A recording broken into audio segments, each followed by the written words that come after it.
Meus irmãos, que a paz de Jesus permaneça entre nós e em nossos corações. Dando continuidade à reflexão desse tema, nessa parte final da fala do nosso querido Felipe, ele se referiu ao autoconhecimento. E no Livro dos Espíritos, na questão 919, Allan Kardec procura saber dos instrutores espirituais da humanidade qual a melhor forma que o homem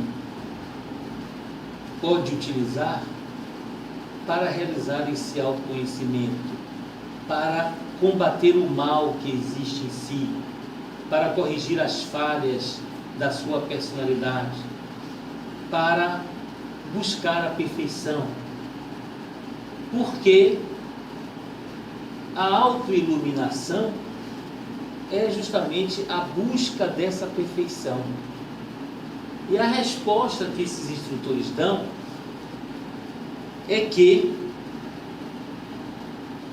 combater esse mal que existe em nós, nós podemos conseguir seguindo o ensinamento de um grande sábio da antiguidade, que recomendava que nós buscássemos nos conhecer. Conhece-te a ti mesmo, dissera ele. E sendo assim, na sequência dessa questão 919,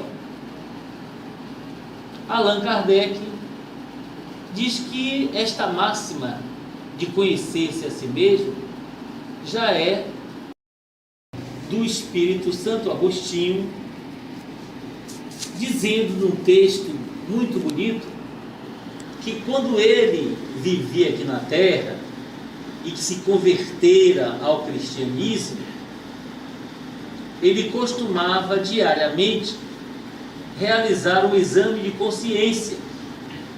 Toda noite, quando ia dormir, antes de pegar no sono, procurava fazer um repasse do que aconteceu durante todo o dia, nos contatos com os semelhantes, se os contatos foram construtivos ou se foram conflitantes, se ele fizera mal a alguém.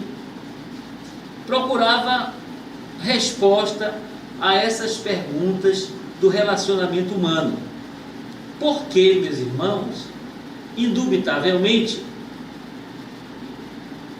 o processo de crescimento do ser humano, no sentido intelectual e no sentido moral e emocional, se faz no convívio, no atrito, no relacionamento. Nós aprendemos uns com os outros, tanto nos dias de paz como nos momentos de guerra. Talvez o maior desafio que cada um de nós enfrenta durante a nossa trajetória na existência humana aqui na Terra seja exatamente esse: o de nos relacionarmos com os nossos semelhantes de uma forma construtiva, de uma forma saudável, favorecendo o próprio crescimento e daqueles com quem você se relaciona. E sendo assim, vale lembrar que quando esteve na Terra, Jesus, que nos 3 anos de vida pública teve o acompanhamento dos seus primeiros discípulos, e entre eles os seus 4 biógrafos, Marcos, Mateus, Lucas e João. Então esses 4 discípulos escreveram, esses 4 biógrafos escreveram os chamados evangelhos de cada um deles. E esses evangelhos trazem para nós vários momentos da passagem de Jesus em que os ensinamentos dados por ele, o mestre, àqueles primeiros discípulos e outras pessoas com quem ele contactou, foram ensinamentos dirigidos para a humanidade de todos os tempos, dos séculos e milênios que viriam, até hoje e mais adiante. Sendo assim, o biógrafo Mateus, no capítulo 5, versículos 44 e 46 a 48, relata que ele recomendou aos discípulos a amar aos inimigos, a bendizer aqueles que caluniam, a perdoar aqueles que ofendem. E no finzinho do trecho desses versículos, ele completa dizendo: sede perfeitos, como perfeito é vosso Pai Celestial. Esse trecho é a primeira parte do capítulo 17 do Evangelho segundo o Espiritismo. E na segunda parte, Allan Kardec faz um breve comentário, mostrando que, naturalmente, essa recomendação de Jesus para que os seus discípulos se tornassem perfeitos como Deus, era uma recomendação para provocar um impacto, para provocar os discípulos a se esforçarem pelo próprio aperfeiçoamento. Mas nenhum discípulo poderia se tornar tão perfeito como o Pai, senão seriam outros deuses. Ele estava se referindo a uma perfeição relativa que todo ser humano deve buscar, tendo a perfeição divina como referencial máximo, como um grande inspirador, um grande estimulador das pessoas buscarem a sua melhoria intelectual, a sua melhoria moral, buscar a sabedoria, buscar o aperfeiçoamento do próprio sentimento. E entre os diversos sentimentos existentes está o principal deles, que é o amor. E isso está confirmado na codificação kardeciana, especialmente no Evangelho segundo o Espiritismo, quando foi ensinado: espíritas, amai-vos, eis o primeiro ensinamento, instruí-vos, eis o segundo. Então a instrução e o amor são essas duas asas que os espíritas e os cristãos em geral devemos utilizar para alcançarmos a autoiluminação. Não foi por acaso que o próprio Allan Kardec, na pergunta 625 do Livro dos Espíritos, procura saber quem seria o modelo de perfeição para a humanidade, que servisse de referência para o homem. E os instrutores espirituais responderam: Jesus. Então Jesus nos aconselhou a olhar o Pai Celestial, e os instrutores espirituais nos aconselharam a olharmos para Jesus, buscando a perfeição. E o próprio Jesus teve a oportunidade de dizer que os discípulos deles seriam conhecidos por muitos se amarem. E também disse que ele viera ao mundo para fazer a vontade do Pai. Então ele, com certeza, fez de forma completa e continua fazendo. E aqui eu gostaria que algum voluntário responda, por favor, Se tem alguém que está fazendo a vontade do Pai de forma completa aqui, como Jesus fez. Se tem alguém que pode dar vontade, eu vou sair chamar para me falar e vou sentar para ouvir tudo que tem a me dizer. Como fazer para conseguir isso? Então é esta a nossa busca. É fazer a vontade do Pai. Então nós ficamos teimando. Que Pai, que coisa nenhuma, eu vou fazer a minha vontade. E quando nós fazemos a nossa vontade, nós estamos contrariando o Pai. Imagine no mito da criação, nós todos criados simples e ignorantes, mas felizes com a beleza, todo mundo no paraíso, no Éden, não tinha ainda comido a fruta da árvore do conhecimento, éramos simples e ignorantes. Quando passamos a conhecer, começamos a contestar o Pai, e aí fomos jogados fora do paraíso, e fomos enfrentar o mundo da matéria, o mundo corporal, a vida corporal, e aí as paixões, as lutas, as experiências, e as diversas reencarnações que já tivemos, e vamos continuar tendo, para um dia, só Deus lá sabe quando, chegarmos à condição de espíritos puros, não precisando mais reencarnar, aí já alcançou a felicidade plena buscada, voltamos ao paraíso, numa forma consciente, numa forma melhor. Então todo o ensinamento de Jesus quando esteve na Terra, e que foi transmitido à humanidade pelo Novo Testamento, está na Bíblia como um todo, e em especial no Novo Testamento, e todo esse ensinamento vem atualizado com a codificação espírita.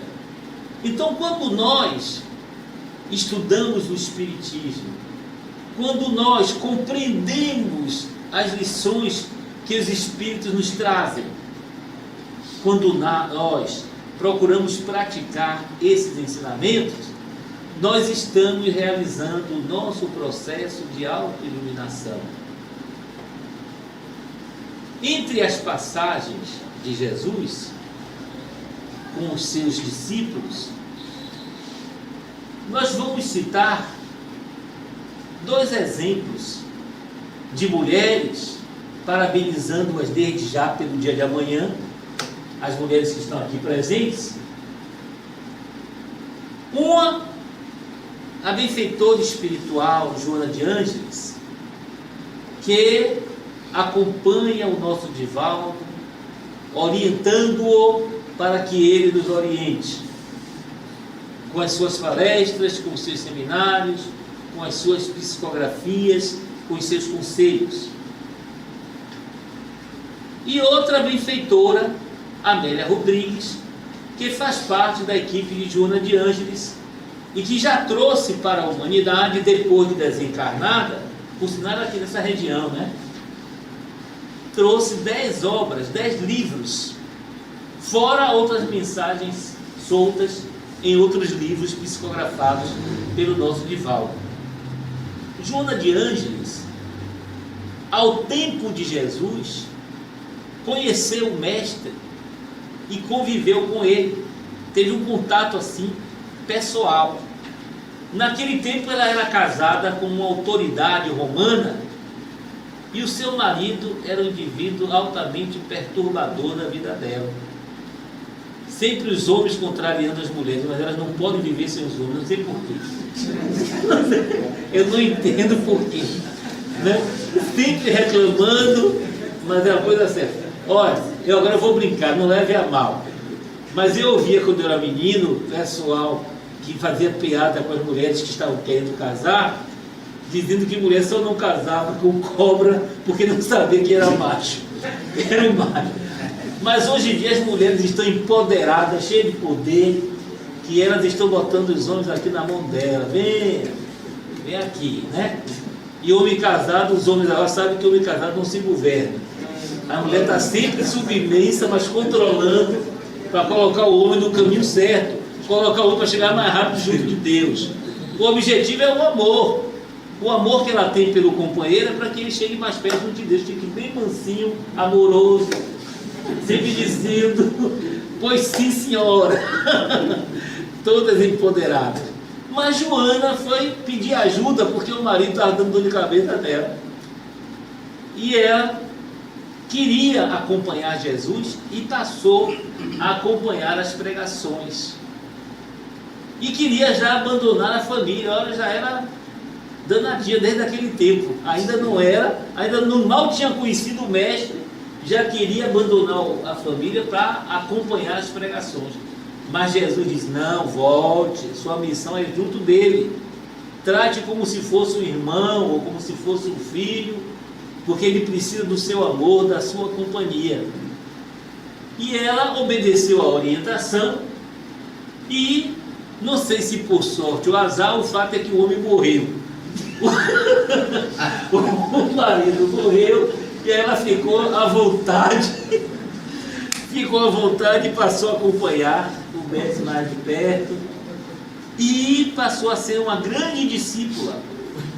Tão grande discípula se tornou que ainda hoje, mais de 2000 anos depois, está Joana trabalhando pela humanidade, divulgando o Evangelho no plano espiritual e no plano material.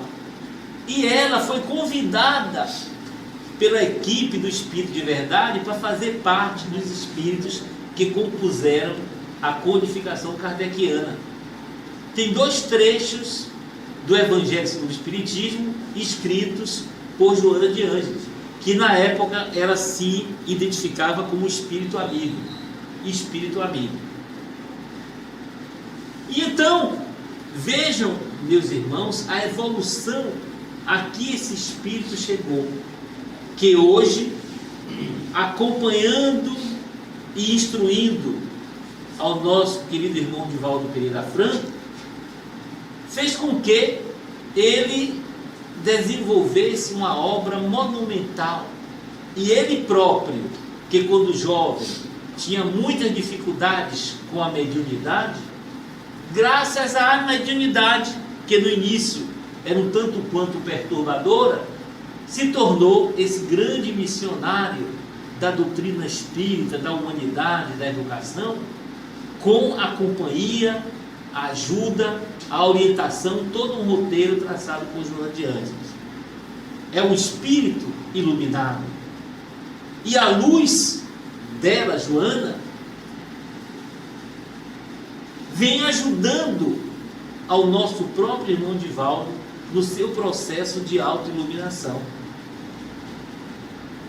Já Amélia Rodrigues, em um dos livros de autoria dela, psicografado por Divaldo Franco, intitulado Pelos Caminhos de Jesus, no capítulo 15, que tem o título Encontro de Reparação, ela apresenta uma conotação diferente daquela história da mulher adúltera. É um capítulo muito bonito do Novo Testamento, em que Amélia Rodrigues traz informações adicionais, porque a parte mais conhecida de todos nós é aquela em que a mulher que é surpreendida em adultério é levada por uma multidão masculina para uma praça pública, sendo arrastada de uma forma grotesca, selvagem, violenta e jogada na praça, porque pelas leis daquele tempo, a mulher que era surpreendida em adultério era dilapidada, era apedrejada até a morte. Só que a lei era tão injusta e tão machista, porque ela não podia cometer o adultério se não tivesse o ser masculino também adúltero, levando-a a cometer o delito. E assim, quando aqueles acusadores colocam Jesus em xeque para ficar ao lado da lei de Moisés, ou seja, autorizando o apedrejamento, ou então negar a lei de Moisés inocentando-a, querendo dizer que não haveria nenhum erro ali. Pois todos nós sabemos aqui que Jesus não fez uma coisa nem outra. O que fez ele? Chegou àquela multidão de acusadores e disse-lhes: atire a primeira pedra aquele que tivesse em pecado. Então, aos poucos, aqueles homens se foram retirando da praça, e depois de algum tempo, só estavam na praça a mulher que havia sido acusada e o próprio Jesus. E então ele pergunta a ela: mulher, onde estão os teus acusadores? Então ela levanta a vista que ela estava envergonhada, olha ao redor, e nenhum deles estava mais ali. E assim, que disse Jesus? Eles não lhe condenaram, nem eu também te condeno. Vai e não tornes a pecar. Então ele, Jesus, não a absolveu do erro cometido, mas não a condenou também, oferecendo a ela a chance da recuperação. Existe doutrina mais bela do que essa? Dar à pessoa que erra a chance de se recuperar. Então somente alguém não iluminado, mas a própria luz espiritual, a luz do mundo que é Jesus, poderia jogar uma luz nova para alguém que se encontra em sombra, precisando do socorro da luz. E isso aconteceu com aquela mulher. Mas a cena que aparentemente havia se encerrado ali, não encerrou ali. E aí entra a Amélia Rodrigues nesse capítulo, dizendo que à noite, a mulher chamada adúltera, cujo nome não está no texto, vai até a casa em que Jesus estava hospedado naquele dia,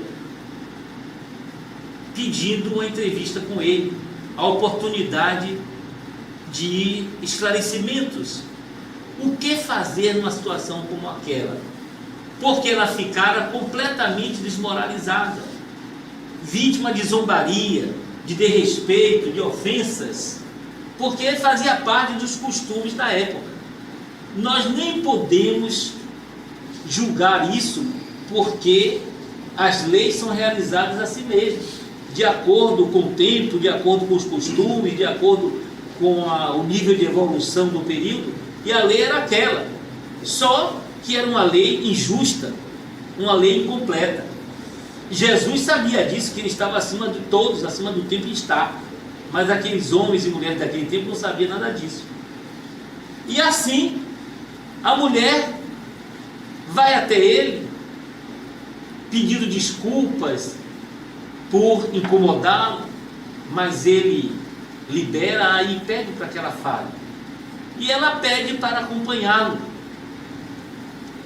Mas ele lhe mostra que a vida que tem é uma vida que ele diz que não tem de repousar a cabeça.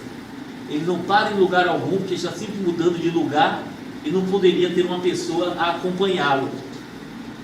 Mas para confortá-la, e percebendo o sofrimento com que ela se referia ao seu drama, que ela relata todos os detalhes. Eu estou aqui encurtando por causa do tempo, mas ela diz, por exemplo, que no começo da vida conjugal, o marido tinha um comportamento respeitoso, cortês, cordial, amoroso, mas depois de um tempo saía para as noitadas, deixando-a a sós. Apresentou-lhe o seu amigo, e esse amigo passou a frequentar a casa, e aos poucos ela, vendo-se solitária, abandonada pelo marido, ainda mantendo o convívio, mas sendo alvo do desrespeito, da desatenção por parte dele, e ao mesmo tempo, cercada, assediada por aquele visitante, ela terminou não conseguindo resistir e cedeu ao jogo de sedução. E por isso resultou naquele drama quase tragédia. E ela reconheceu que havia cometido falha e disse isso a Jesus. Mas agora estava pedindo socorro para começar uma nova vida. E Jesus termina lhe dizendo que ela, onde estivesse, para onde fosse, ele a acompanharia com o pensamento, com as vibrações, estaria junto dela para socorrê-la, para ajudá-la, que ela não se preocupasse, que sua vida iria melhorar. E de fato melhorou, porque aos poucos, aí é que está, a autoiluminação não acontece da noite para o dia. A propósito, no livro Céu e Inferno, não me lembro o trecho agora, mas neste livro da codificação, há um trecho que se refere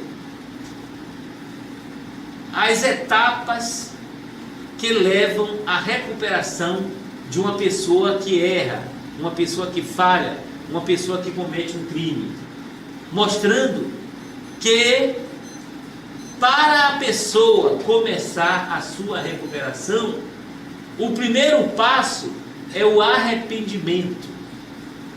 Então o indivíduo que não se arrepende não vai para lugar nenhum, vai ficar estacionado, porque se não se arrepende, porque acha que está certo e vai continuar errando. Então o primeiro passo é o arrependimento.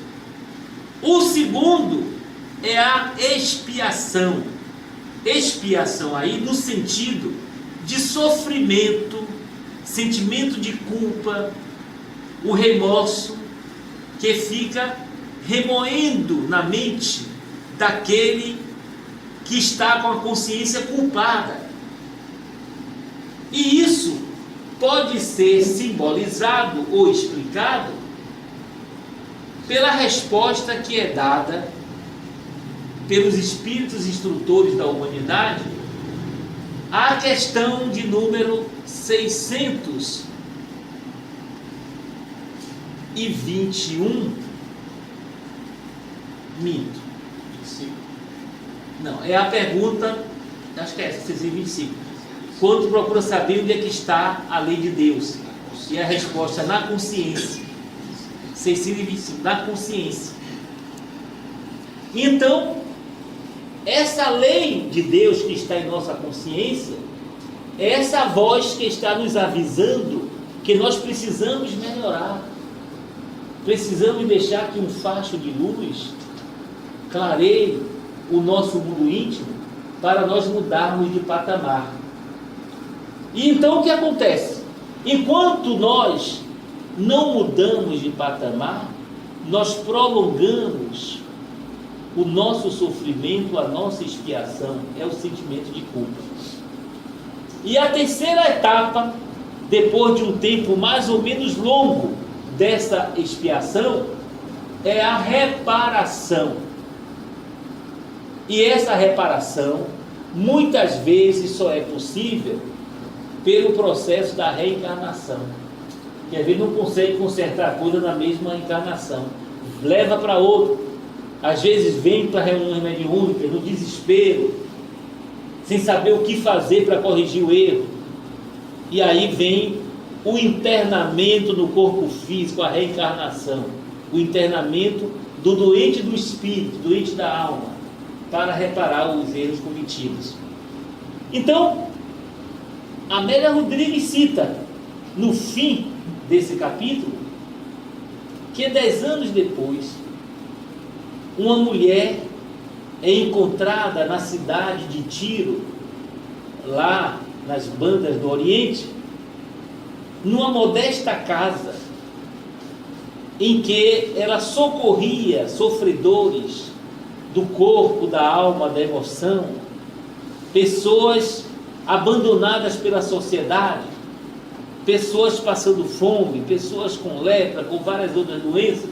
E ela recebia em sua casa para fazer curativos, para dar conselhos, ordinariamente citando o nome de Jesus e os ensinamentos de Jesus.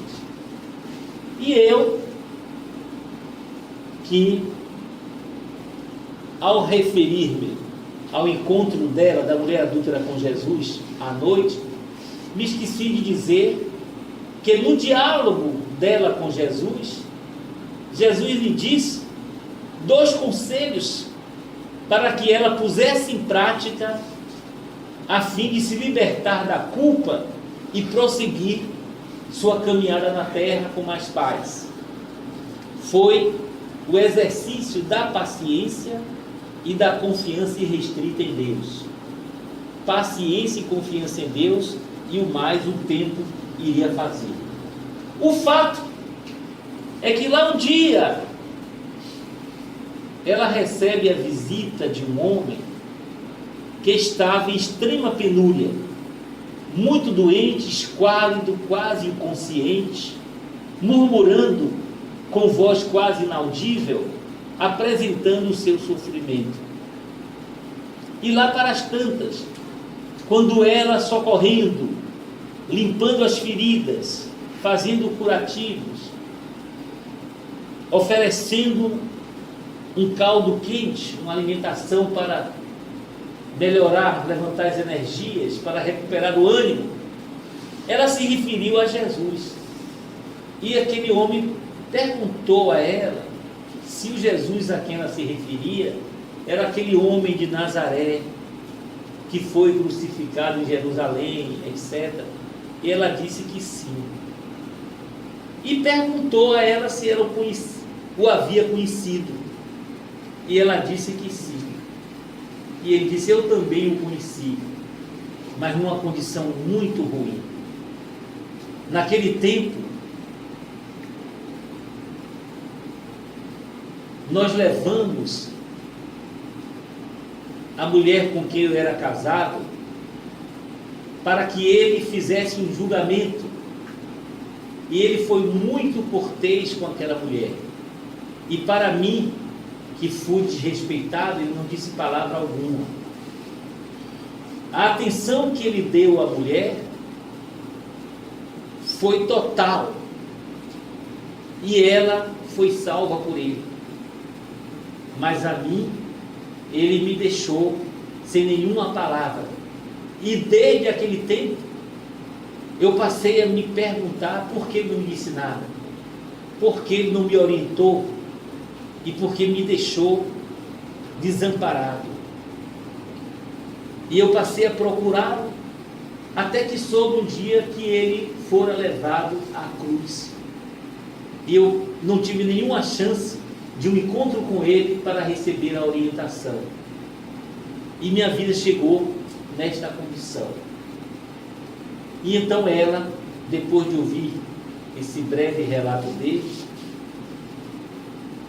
reconhecendo nele o seu ex-marido, mas não se identificou, porque ele não a havia reconhecido. Disse apenas: não se preocupe, porque nós ambos já encontramos a Jesus e sua vida vai melhorar. E mais ou menos o capítulo terminou assim.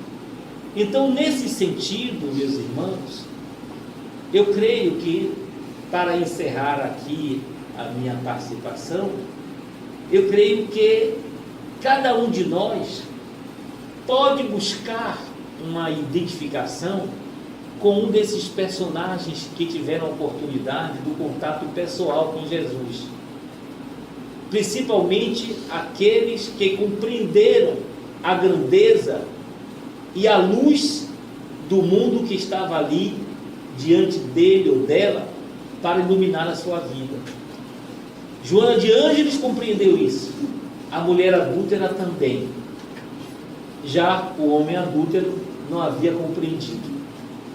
Então, quantos de nós que estamos morrendo e reencarnando durante séculos sem permitir a nossa autoiluminação? Eu penso que está chegando a hora de começar, ou talvez já tenha passado da hora. mas antes tarde do que nunca. Que tal pensar nesse começo dessa autoiluminação? Muita paz.